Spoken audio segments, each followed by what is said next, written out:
They were called the Zarkari, a tall, gray-skinned race with sleek, angular features and no concept of emotion.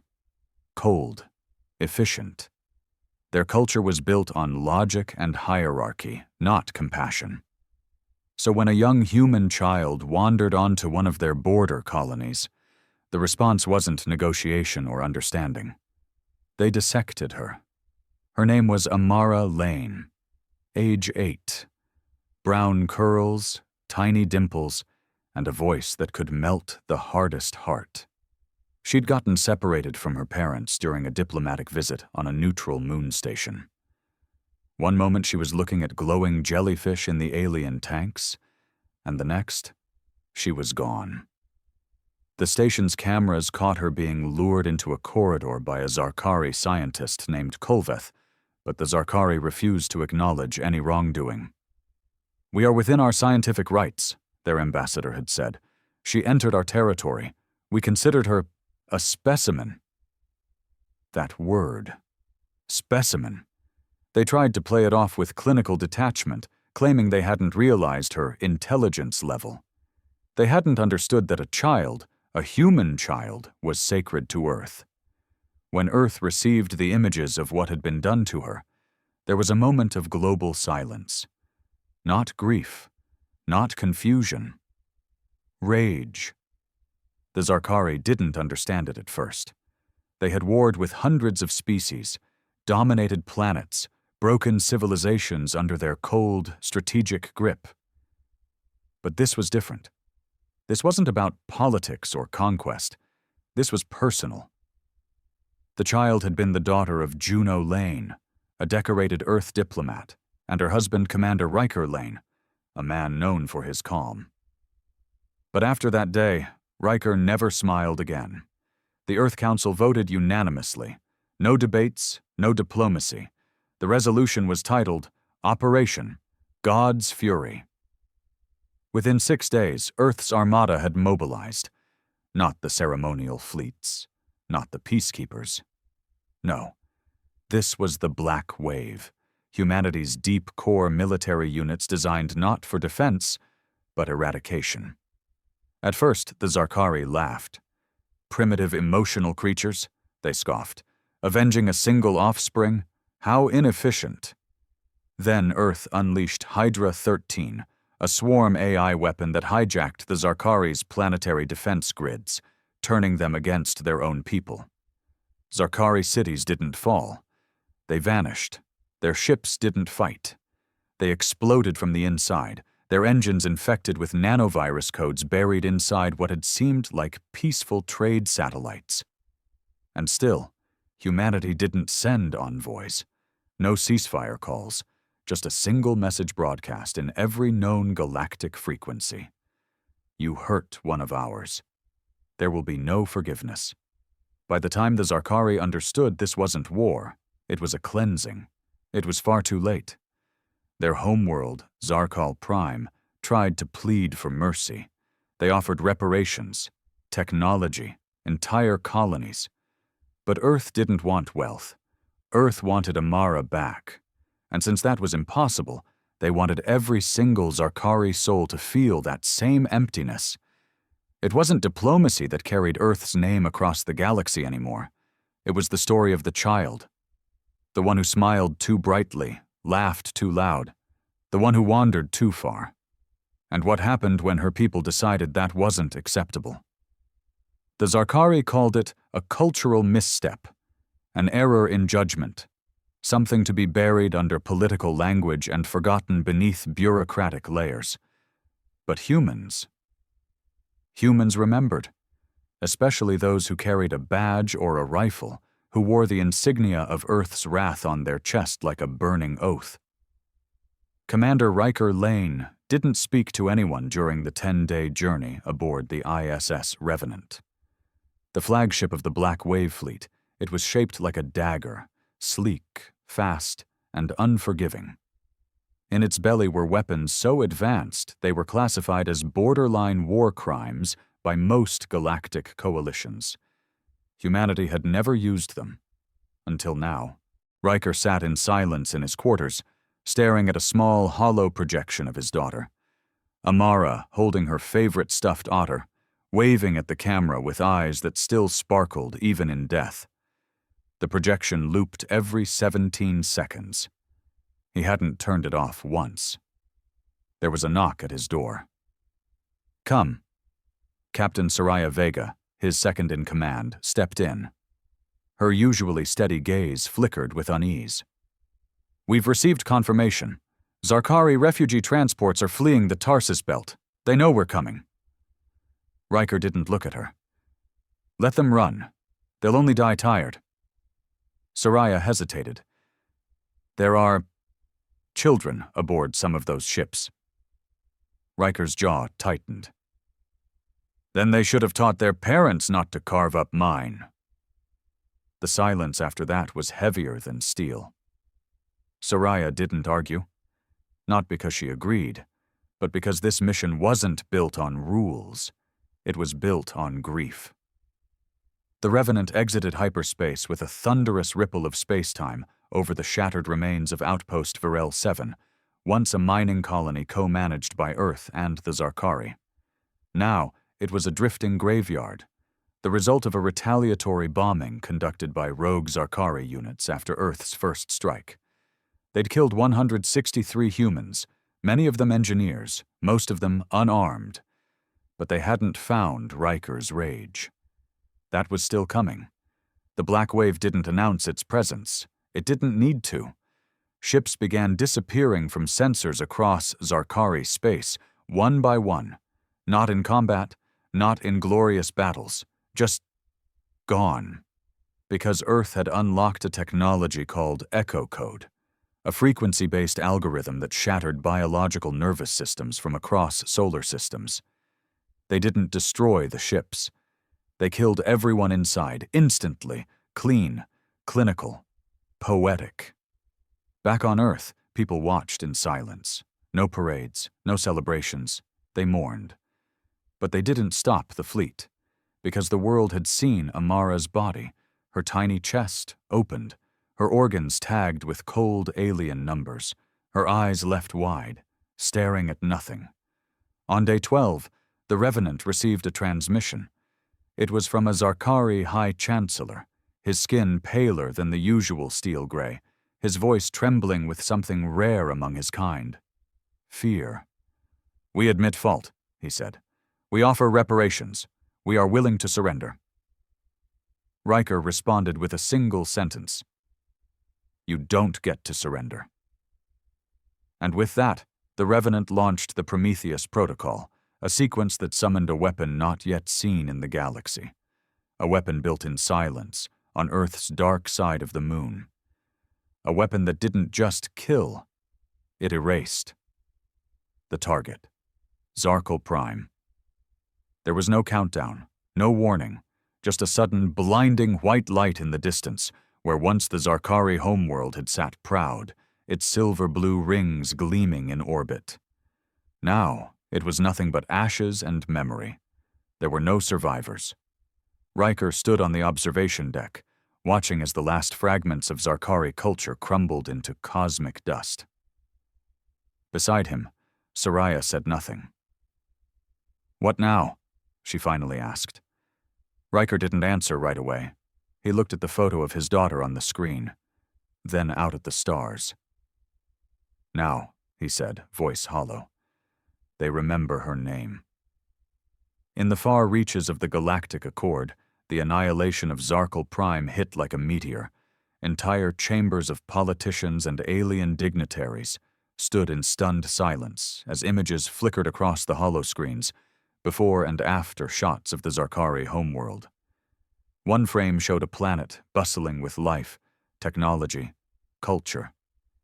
The next was an empty void surrounded by drifting ash. The Accord had seen wars, brutal ones, planets invaded, species enslaved, rebellions crushed. But this wasn't war, it was judgment. In the days that followed, Earth was summoned, demanded to appear before the Galactic Tribunal. They didn't respond, not even with a courtesy acknowledgement. It was as if Earth had unplugged from diplomacy entirely. They weren't interested in galactic peace. They were busy finishing what they started. The Zarkari colonies left behind tried to hide. Some changed names. Others posed as refugees, disguising their identities. But humans weren't hunting nations anymore. They were hunting bloodlines. On the outskirts of a moon called Velis 9, a small Zarkari research outpost went dark. No distress call, no explosion, just silence.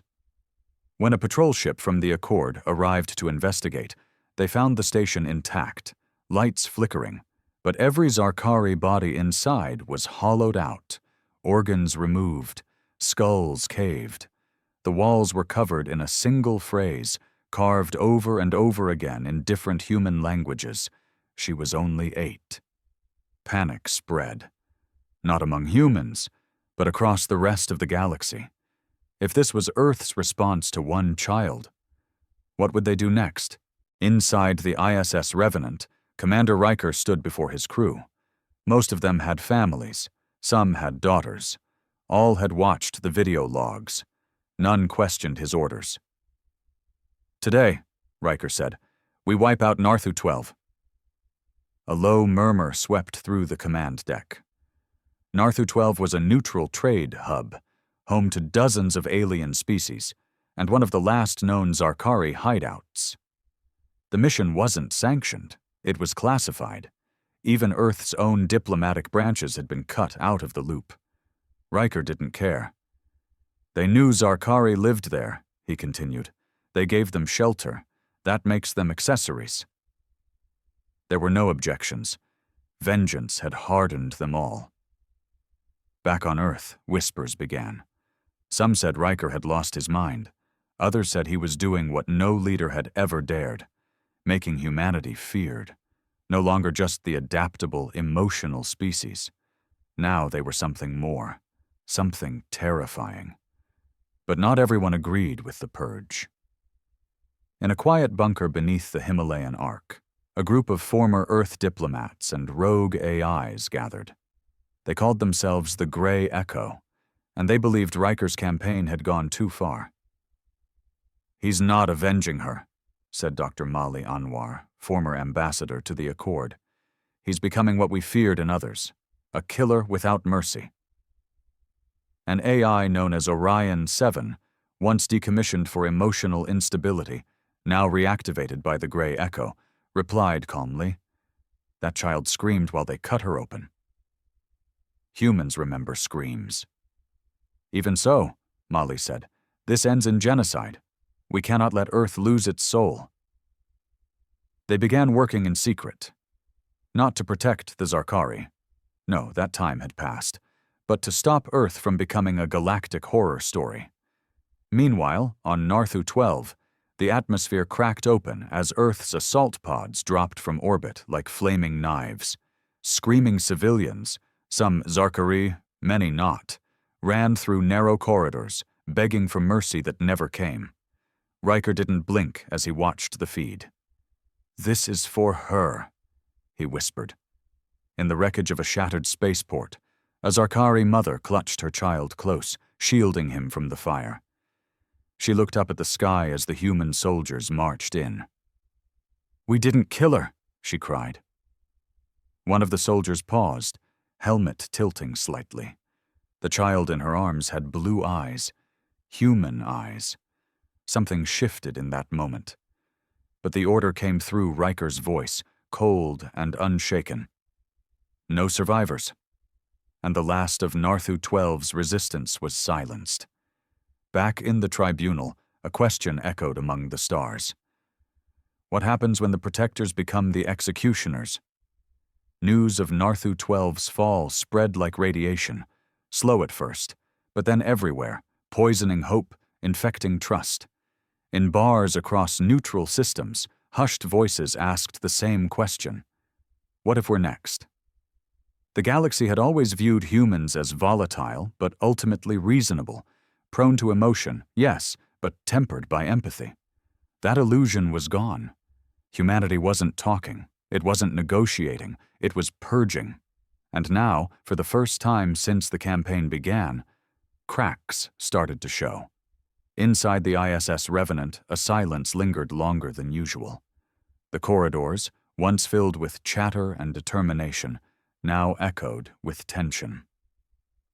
Commander Riker stood in the war room, staring at a holographic star map dotted with red, each one marking the last known Zarkari enclaves. "You've already erased 17 systems," Captain Soraya Vega said, voice low but edged with steel. "How many more before we stop calling it vengeance?" Riker turned to her slowly, eyes sunken, voice brittle. "We stop when they stop breathing." "You're not the same, Riker," she said.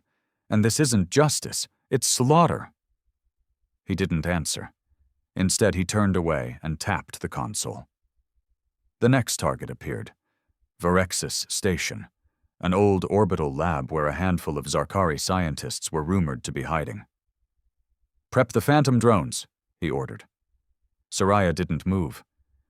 "They're civilians, biologists, engineers, no weapons. They bred the minds that opened her chest."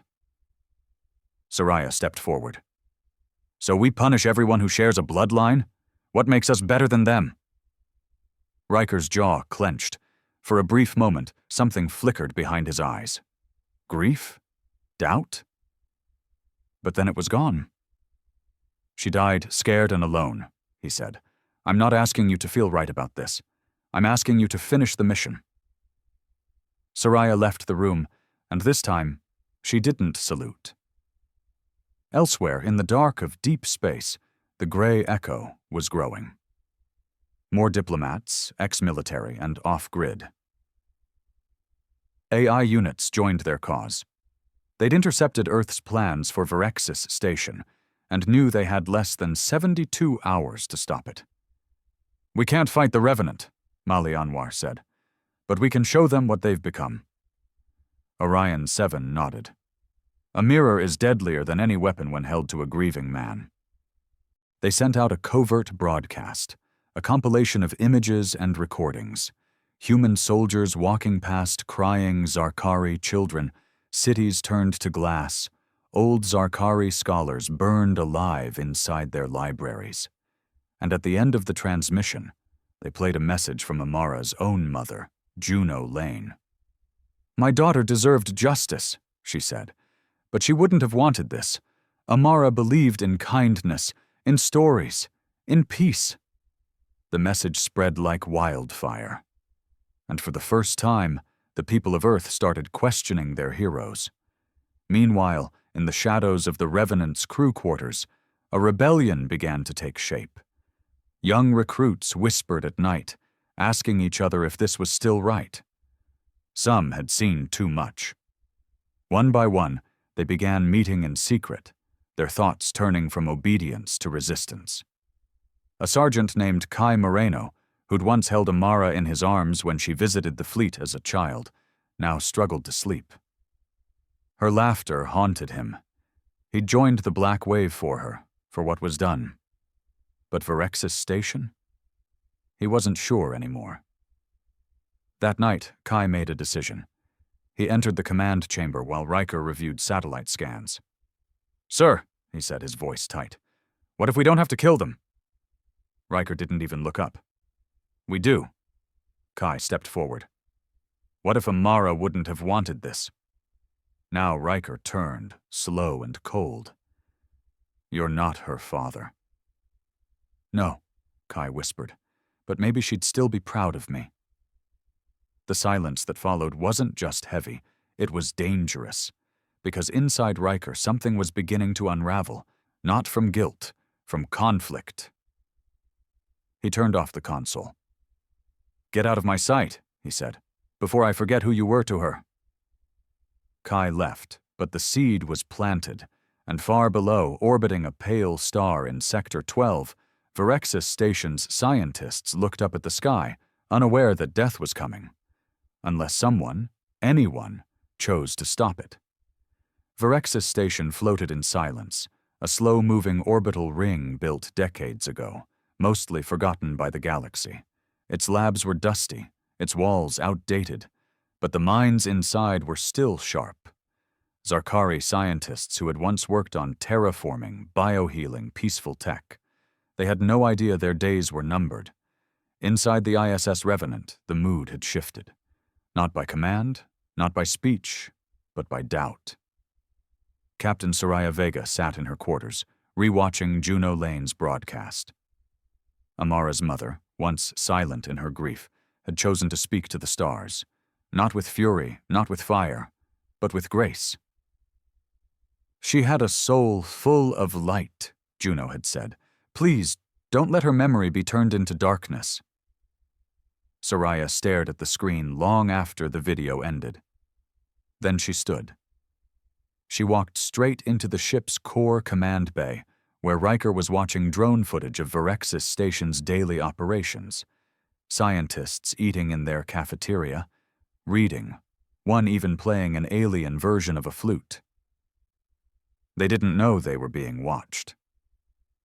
"I want to request a delay," Soraya said. "No," Riker answered, almost too quickly. "Just 24 hours, she insisted. "Let's scan deeper. Look for military movement." Riker's eyes narrowed. "There is none. That's the point. That's why we shouldn't bomb them." He turned to her, face like stone. "There's Zarkari. That's reason enough." "No," she said, stepping closer. "It's not." For a long moment, neither of them spoke. Then Riker leaned back, his voice suddenly low. "You think I don't hear her in my head every night? You think I don't see her face before every order I give?" "Then ask yourself," Soraya whispered, "is this what she would have wanted?" Riker didn't respond, but something in him hesitated. At the same time, Kai Moreno met with a half-dozen crew members in an abandoned storage bay. They were all like him. Young, angry, tired. They believed in the mission once. Now they weren't sure what they were part of anymore. "We have to stop the launch," Kai said. One of the medics frowned. "That's treason." Kai shook his head. "That's conscience." They devised a plan. Small, quiet, a code injection into the drone targeting systems, just enough to scramble their sensors. Not a full sabotage, just a delay. Enough time for Grey Echo to make contact. And they did. Through a cracked comms channel built into Earth's own communications spine, Mali Anwar's voice came through. "This is Grey Echo. You're not alone. There are hundreds of us trying to stop the cleansing. Help us. We can save lives and still honor her." Kai relayed the message to Soraya in secret. She stared at the screen, jaw tight. And then, for the first time since the operation began, she did something bold. She walked back into the war room and deactivated the strike command.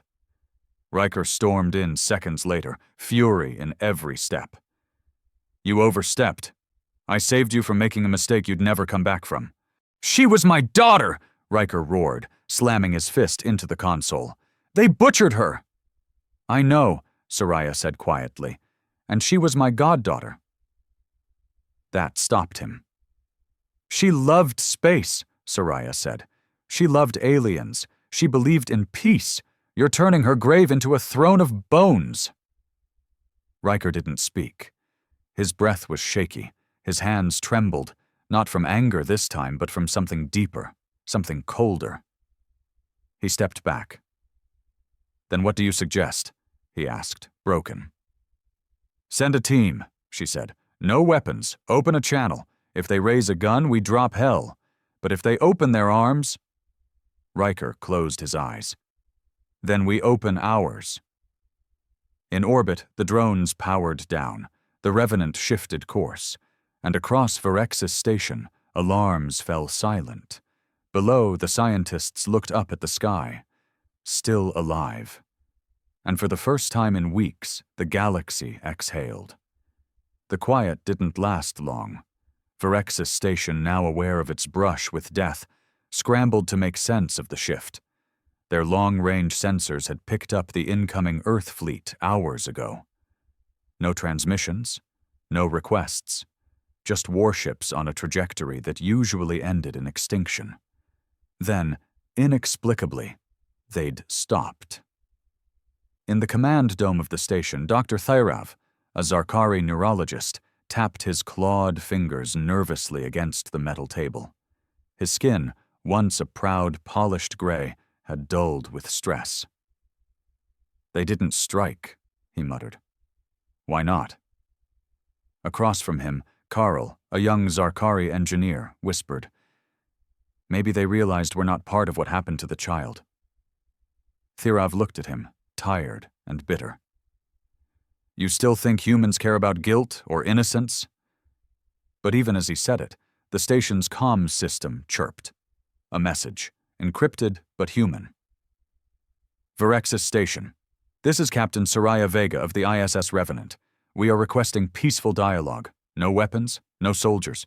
We ask only for truth. You will not be harmed." The room went silent. "What do we do?" one of the researchers asked. Thyrav stood, the weight of 1,000 decisions on his shoulders. "We answer.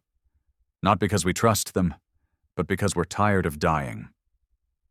A day later, in a sterilized chamber aboard the Revenant, the first diplomatic meeting since the Zarkari cleansing began took place. Captain Soraya stood face to face with Dr. Thyrav, separated only by a transparent barrier. Both parties refused to meet in full presence yet. There was still too much blood between them. "I'm not here to excuse what happened to Amara Lane," Thyrav said first. "What Kolveth did was beyond monstrous. He violated every code of science we still believed in." "He tore her apart like she was nothing," Soraya said, calm but heavy. "That wasn't just science, that was hate." Thyrav looked down. "We tried to silence it, cover it, pretend it was misunderstanding. But deep down, many Zarkari saw humans as beneath us, too emotional, too chaotic. And you proved us wrong in the most terrifying way imaginable." Soraya tilted her head. "Then why should we believe this station is different?" Thyrav stepped closer to the glass. "Because I had a daughter too. Her name was Nairis. She died during the strike on the Tarvan system." She was 6, Soraya's throat tightened. She didn't expect that. "We aren't innocent," Thyrav continued, his voice trembling, "but we are not all murderers." The line went silent for a beat.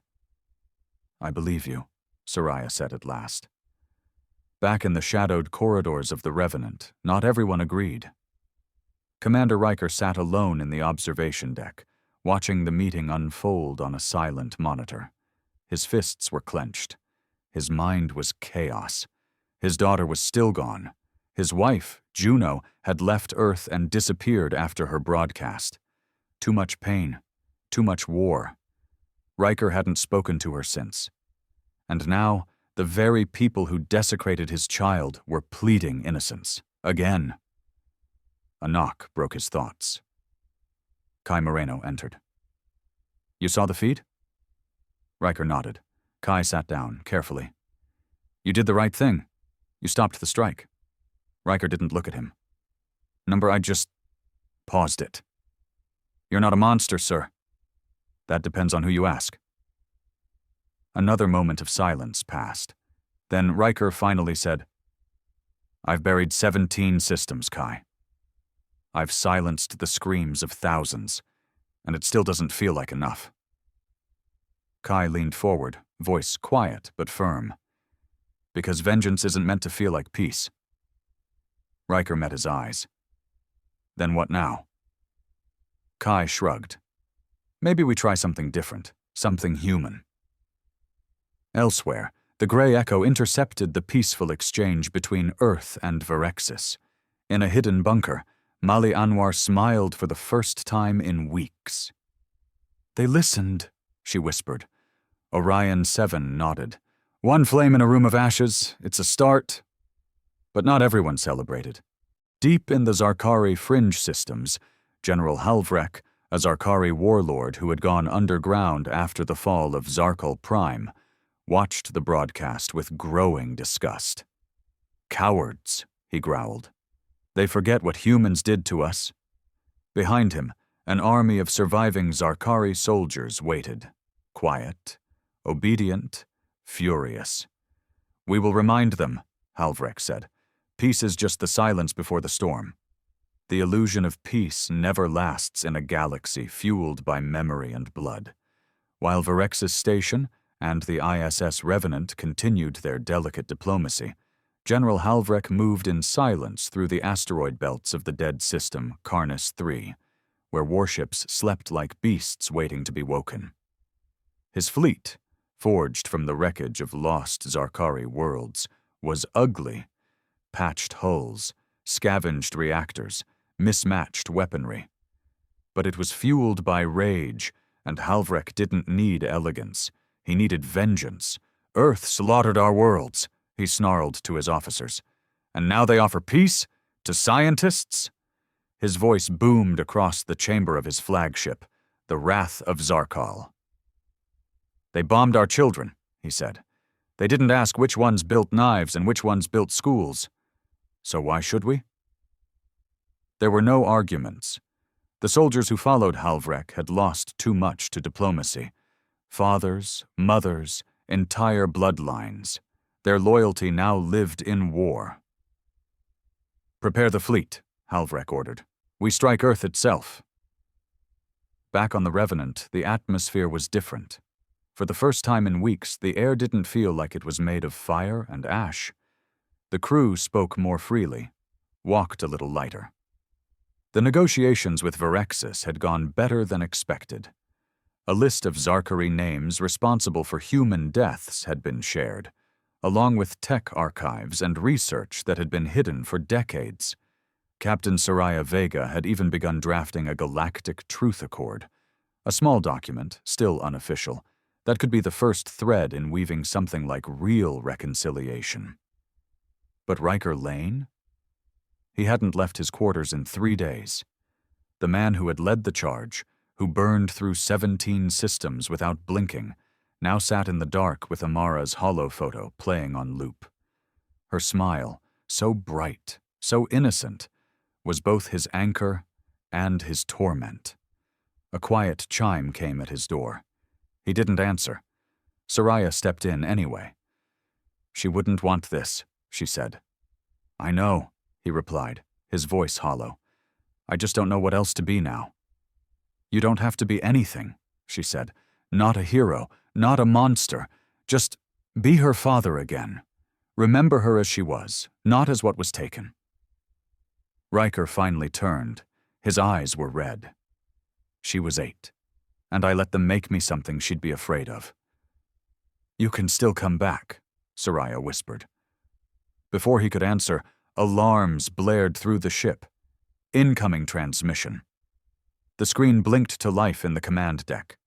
A massive Zarkari warship filled the view, jagged, monstrous, its insignia scorched black. Then came the voice. "This is General Halvrek of the Free Zarkari. We reject your peace. We reject your guilt games. You killed our world. Now we kill yours." Soraya stepped forward. "This is Captain Vega. We are in peaceful talks with—" Halvrek's voice cut in. "Save your lies. Varexis was a trap. While you clinked glasses with traitors, we rebuilt our weapons. And now we're coming." The screen cut to static. Riker arrived seconds later, eyes sharp. "What's going on?" Soraya didn't speak. She just turned the screen to show him the message. He watched it all. The fury, the declaration, the promise of Earth's destruction. Then he looked at her. "So much for peace." "Not yet," she said. "There's still time to stop him." Riker's face hardened, but not with hate. Not this time. It was something else. Purpose. "No," he said. "This time we stop the war before it starts." "Together?" she asked. He nodded slowly. For her. In orbit above Earth, the planetary shields pulsed as the first wave of warning pings came in. Unidentified Zarkari ships moving fast. Too fast. Earth's Defense Council scrambled. Mobilization protocols activated. Civilians moved underground. The world had seen war before, but it had never been this personal. And out in the stars, the wrath of Zaral gathered speed. Halvrek stood at the helm, eyes locked on the pale blue dot in the distance. "They gave us extinction," he muttered. "Now we return the favor." The stars above Earth dimmed as the wrath of Zaral and its fleet cut through the void, an avalanche of hatred dressed in steel. Zarkari warships flanked Halvrek's flagship in a wide crescent, their weapons glowing with pulse energy, engines howling like banshees through the darkness. There were no more speeches, no more broadcasts. This wasn't politics. This was revenge delivered at light speed. But Earth was no longer asleep. The planetary defense grid activated in full force for the first time since the Purge began. Thousands of orbital cannons turned skyward. Shield arrays shimmered across continents like glowing spiderwebs. From deep bunkers beneath the Himalayas, the Earth Defense Council issued a single command: engage. And the sky caught fire. From the ISS Revenant, now stationed just outside the moon's gravity well, Commander Amara Lane stood on the bridge, watching the unfolding battle with calm intensity. He'd shaved, cleaned his uniform. For the first time in weeks, he looked like the man he used to be. He turned to Captain Soraya Vega. "They'll break through eventually." "Yes," she said, "but maybe not if we do this right." The Revenant had something no other ship possessed: the Prometheus Array, a gravity-folding weapon powerful enough to collapse small fleets into neutron dust. But it had one flaw.